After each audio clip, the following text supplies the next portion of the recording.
name's Linda from Sewing Bee Fabrics, and I want to talk to you about cotton quality.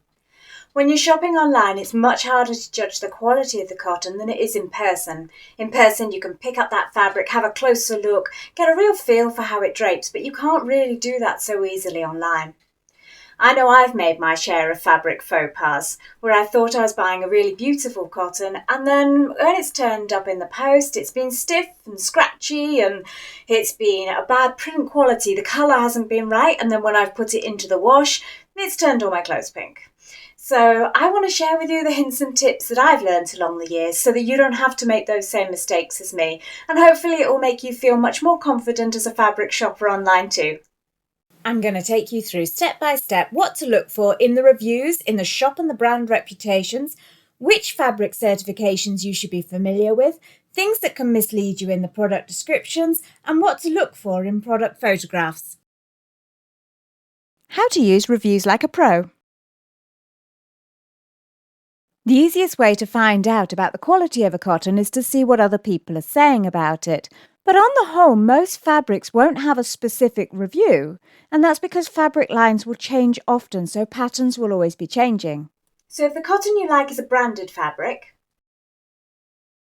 if it's come from a big design house, maybe Michael Miller Fabrics, Elizabeth Studio, Clothworks, Free Spirit, Blank Quilting, Henry Glass, Studio E, Riley Blake, or any other of the premium cotton providers, that means that pattern is likely to be of a premium quality because their brand reputation will mean a lot to them.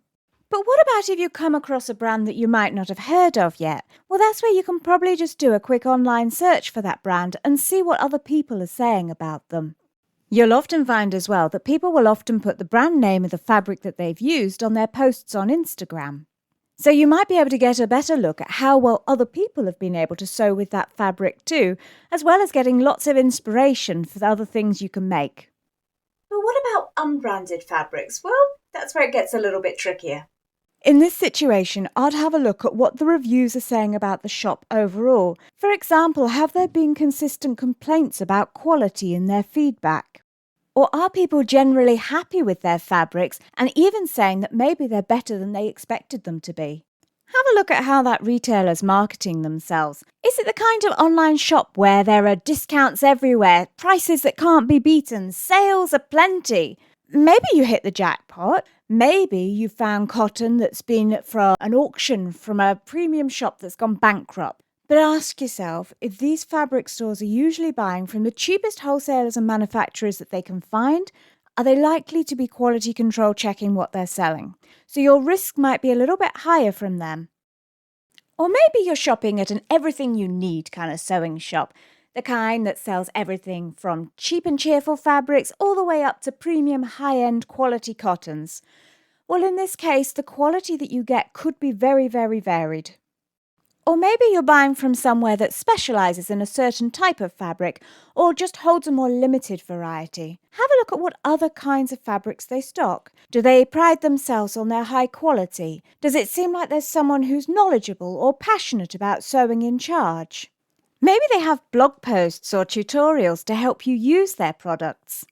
And have they taken lots of photos of their fabrics in different positions, maybe even with people holding them too? What's their social media saying about them? Even the size of the social media can give you a good indication of how many repeat customers that brand is likely to have and how many customers are loyal to them. If I'm going to stock a new range of cottons, I want to have a full width sample. I want to see how it feels, how it moves, how it drapes, how it sews. I'm going to cut a strip off and I'm going to see how that changes with washing. I think there's quite a lot of stores with people running them like me who see their fabric shop as an extension of their own fabric stash. So if I wouldn't sew with it, I'm not going to stock it. So if it looks like your online shop is somewhere similar to this, then chances are the quality you get is going to be pretty good every time. The fabric certifications that matter. Fabric certifications aren't essential, but many cottons will hold them. The two main ones you'll see are Oeko-Tex, which involves an independent inspector checking at least annually that there are no substances hazardous to health in those fabrics. And these checks will often go beyond the national requirements, looking at both regulated and unregulated substances.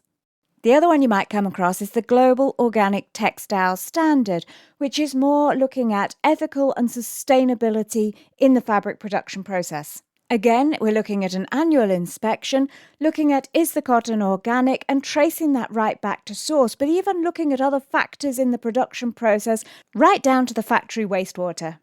There are also food safety certifications and some other smaller certifications that you may come across too. Why the description can be misleading.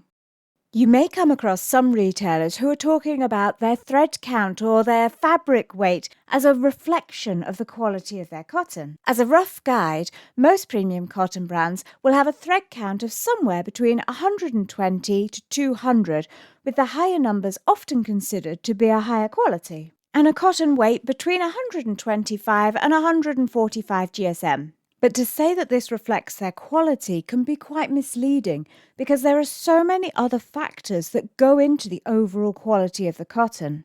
The overall finish of the fabric will rely on everything from the length of the cotton fibres before they're even spun, right up to the method that they've been spun, processing techniques that have been used, how the dye has been printed on, the type of dye that's being used, any finishing procedures that they've been through afterwards, and many other factors. So you could buy two cottons which on paper look exactly the same quality, but in reality they can move and they can feel very, very differently.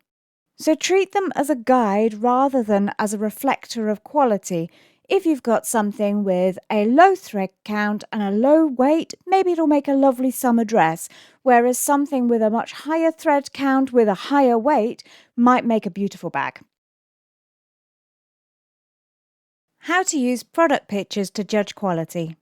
In many cases, it'll come down to what's in the product pictures as to your best guess on the fabric quality. If you're looking at an unbranded fabric that has only got a stock picture where you can't see any grain of the fabric in the picture at all, then I would recommend staying away. Fabric printers usually operate on a different colour profile to computer screens, so at best the colours that you might receive can be different to what you expected, but at worst there might be a good reason why that retailer has decided not to show you what the pattern looks like printed out. So if you can zoom in on the picture, I want to share with you some hints that you can use to have a look at the cotton itself as well as the quality of the printing. So when we compare the dye quality between this Riley Blake fabric and then a lesser quality cotton, you can see that this Riley Blake cotton has got much more vibrant, vivid hues. It stands out more, whereas this one looks much more dull, even though they're both a navy blue. So I've washed this cotton to show you what can happen with bad quality dyes. You can see here where I had the fabric folded, we've got an uneven line where we've actually lost the dye almost entirely. And then in other areas, you can see that there's patchy loss of colour as well. Have a look for any repeating elements. So in this Tula Pink fabric, if we look at this stag, you can see that the print quality is the same here as it is here. And it is here. Whereas when we compare it to a lesser quality cotton, you can see here we've got defined gaps around the eyes, but on this one further down the pattern, the eyes look like they're bleeding more into the colours of the cheeks. Then further up here, we actually have one that has a little chunk that's not been printed properly on its tail. If the fabric has fine lines or intricate details like this one does from Blank Quilting, have a look at how well defined those lines are, how clear they are, and check that there's no colours bleeding. On this lesser quality cotton, you can see that our fine lines don't always complete, so there's a little gap just here.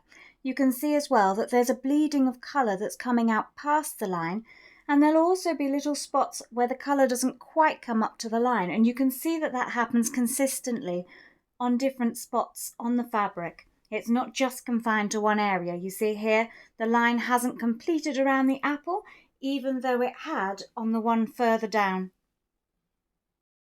On patterns that don't have outlines, you'll still have very clear and defined lines, like this one from Michael Miller Fabrics.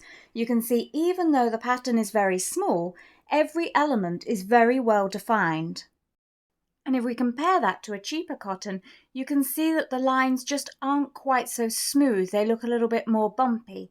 You'll also find, like the other fabric, that there are occasional spots where the printing might have been missed, or you're ending up with other colours bleeding out past that point. Have a look for any imperfections in texture. You can see here this slight scuff is because it is a slightly raised area. So it's going to be far more obvious on cottons that have got more bulk solid colours. So you can see from the other side that same mark is an imperfection in the cotton itself rather than in the printing. Have a look at how smooth the texture is for printing on. The flatter it is, the easier it is to print fine details. Whereas rougher textures will end up with more printing consistencies. If you can see the edge of the fabric in the photograph, it's well worth a closer look. This is called the selvage. On these premium quality cottons, you can see that the edge is slightly thicker than the bulk of the fabric, and there's also a tight weave at the edge with a little bit of cotton sticking over. Now that varies in width as to the little bits sticking out. Some of them a little bit narrower, some of them a little bit wider, but you can see all of them are very equal. All of them look nice and fluffy, and the printing over the top looks very defined. When we compare that with a similar finish, you can see here, this one that has longer strands on is coming out in bunches and it looks more sparse than the ones that we saw previously. This one looks stiffer, and you can see not only is it thinner and bunched in areas, it just looks like they're stuck together, and that follows with the fabric, which is much stiffer. Another finish we see a little bit less often, but still perfectly normal for designer fabrics, is this fully bound edge. So there's no fluffy little bits sticking out whatsoever. The edges are fully complete. If we compare that bound style with a low quality cotton, you can see that the standard of printing is very, very different along the edge. We've got lots of smudging that's gone along here as it's been pulled through machine, and here it's been scuffed, so it's not ended up with print at all on this section here. Printing along the selvage comes at an extra cost to manufacturers, so on the low quality cottons either it won't be there or there'll just be little patches with the name printed in. The premium cottons will usually also have these little patches that have the colours that have been used within the print, and these can be really helpful in letting you coordinate your colours within your sewing project. Some shops will also position their fabric in their photos so you can get a better idea for how that fabric is moving or draping. So you can see with this cotton, it's not a good quality cotton, it's quite stiff, it's quite scratchy, and when I hold it up you can see through it. So if I wanted to show it draped over something, you can see it doesn't drape easily, it's sticking out across here. You can see if I wanted to swirl it, it's not going to hold that position easily, it's going to crease more than it's going to hold. Now if we compare that to this Elizabeth Studio cotton, you can see when I lift it up it's draping equally around my finger. You can see if I swirl it, it's able to hold that position nicely because it's soft, so it's going to stay in that position rather than trying to push its way out where it's stiff. So I hope next time you come to fabric shop online, you're going to feel much more confident in getting a fabric that you actually hoped for. Now that you know what to look for in the reviews, in the certifications, in the product description, and most importantly in those product photographs. If you've got any other hints or tips, we would love to hear about them, so pop them in the comments below. And if you just want to share your stories of how you've managed to improve your fabric shopping, then please let us know those too. Don't forget you can also find us on Instagram and Facebook for more updates, and we'd love to see you again soon. Bye now.